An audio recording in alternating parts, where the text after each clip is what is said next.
poner la perspectiva a las noticias, poner nuestra perspectiva a las noticias de los últimos días. Entonces vamos a revisar eso. Las claves de esta semana.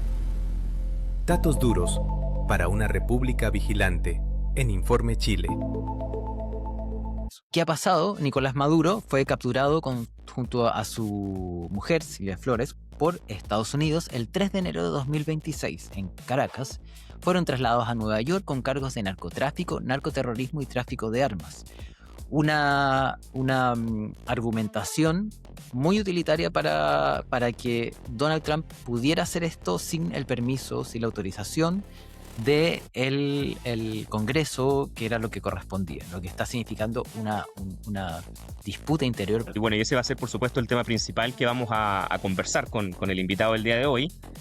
Sin embargo, hay que darnos cuenta de que el Congreso de Estados Unidos está hoy en día cuestionando fuertemente estas acciones por parte de Donald Trump en Venezuela, entendiendo de que él utilizó este resquicio de que, y aparte está diciendo de que nunca fue a invadir otro país, sino que simplemente fue a hacer esta extracción utilizando estos eufemismos para intentar salvarse y saltarse finalmente el control por parte del Congreso estadounidense a este tipo de acciones militares, que son tremendamente dañinas y que afectan eventualmente, por supuesto, la dinámica de otros países. Así que es interesante, voy a dejar ahí el tema, cosa de que podamos entrar ya en materia más adelante junto a nuestro invitado en el resto del capítulo.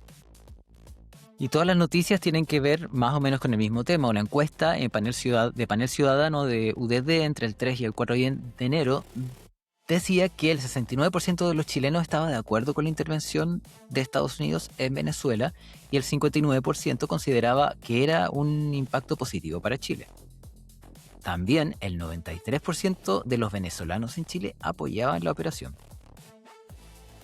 Eso es interesante porque finalmente vemos de que existe un respaldo a nivel internacional por parte de la diáspora venezolana. Acá en Chile también lo vimos mucha algarabía, pero lamentablemente también vamos a poder analizar posteriormente de que esa es una algarabía que dura poco, entendiendo que finalmente, claro, se extrae a Maduro, pero se mantiene finalmente el chavismo en el poder y por tanto los venezolanos quedan más o menos en la misma situación en la que estaban, solo que con otra figura a cargo del país. Entonces, es interesante esa contradicción y esa alegría efímera que existió al principio de esta semana. Son más de 500.000 los venezolanos residentes en el país, valga tener en consideración ese dato. Y en otras noticias, José Antonio Kast confirmó un anuncio de gabinete para el 20 de enero. Todavía está ahí un poco en duda, pero esa debería ser la fecha alrededor. Esto lo anunció en el foro ICARE, donde también ya estaba presentando a Jorge Quirós como su ministro de Hacienda. Creo que ese detalle y esta noticia me parece reveladora, sobre todo porque ha pasado un poco colada, entendiendo la dinámica y la contingencia internacional, pero es importante destacarlo. Es decir, Jorge Quirós es esta persona que fue tremendamente polémica a lo largo de la campaña porque estuvo involucrada en la colusión del papel higiénico, en la colusión de los pollos, ha tenido participación en diversas problemáticas ligadas a la corrupción de nuestro país y por tanto que José Antonio Kast lo haya prácticamente confirmado frente a los empresarios que va a ser su ministro de Hacienda, es un dato revelador. Es decir, a él nunca le importó todas las acusaciones que caían por sobre Jorge Quirós, quien recordemos incluso estuvo metido en Mobgate, aun cuando salió absuelto, pero estuvo también involucrado en esa trama hace tantos años atrás. Entonces finalmente vemos que es una persona muy cuestionada y que a José Antonio Kast no le importó. Entonces eso también nos da un atisbo de lo que va a ser el resto del gabinete el 20 de enero. Es decir, no nos sorprendamos si nos encontramos con figuras polémicas porque una de las más polémicas de todas ya está confirmada que está dentro del gabinete. Así que va a ser lamentable ver cómo se maneja la billetera fiscal por parte de alguien que es tan ávido a la corrupción. La UDI presentó una resolución la número 1689 para prohibir el ingreso a Chile de personas sancionadas del régimen venezolano. Este se suma a otras iniciativas que ya tienen anunciadas como el transformar en un delito la migración irregular.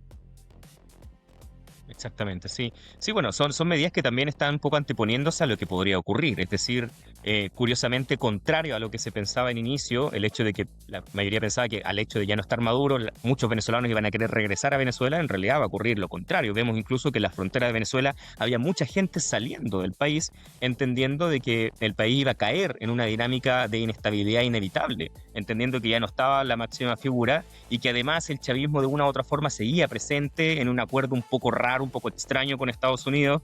Entonces, naturalmente, toda esa inestabilidad lo que hace es propiciar que las personas quieran escapar y quieran encontrar un lugar tranquilo en donde poder vivir y hacer su vida tranquila, ¿no? Entonces vemos que se están intentando anteponer a eso, ¿no? José Antonio Caz está intentando también propagar estos comentarios, estas eventuales medidas que va a tomar apenas llega al poder, entendiendo que no quiere que lleguen más personas, quiere evitar este efecto llamado, por así decirlo. Y tanto es así también, confirmando esta situación, que el 52% de los venezolanos en Chile no volverían o no saben si regresarían a Venezuela post captura. Esto claramente va en oposición a todas las primeras consideraciones de las respuestas que tuvo la derecha chilena celebrando esta invasión a Venezuela. Y además parecía ser un hecho que favorecía a las palabras del mismo José Antonio Caz, que invitaba a los venezolanos a que salieran del país por su propia iniciativa. Exacto. Y bueno, vemos que si ya más de la mitad de los venezolanos presentes en Chile dice que no pretende irse bajo ninguna circunstancia, aun cuando hayan derrocado a Maduro, entendemos que muy probablemente la otra mitad tampoco yo creo que esté muy cercana a irse, la verdad. O sea, hay que ser honestos. Muy probablemente el efecto de salida va a ser muy, muy bajo en comparación a la expectativa que tenía originalmente tanto Cast como la derecha internacional, ¿no? Que pensaban que todos los venezolanos iban a regresar a ser patria a su país. Y naturalmente eso no tiene por qué ser así, ¿no? O sea, menos en un contexto de tanta inestabilidad en donde ni siquiera el gobierno de Estados Unidos parece tener claro cuál va a ser el camino a seguir por parte de Venezuela.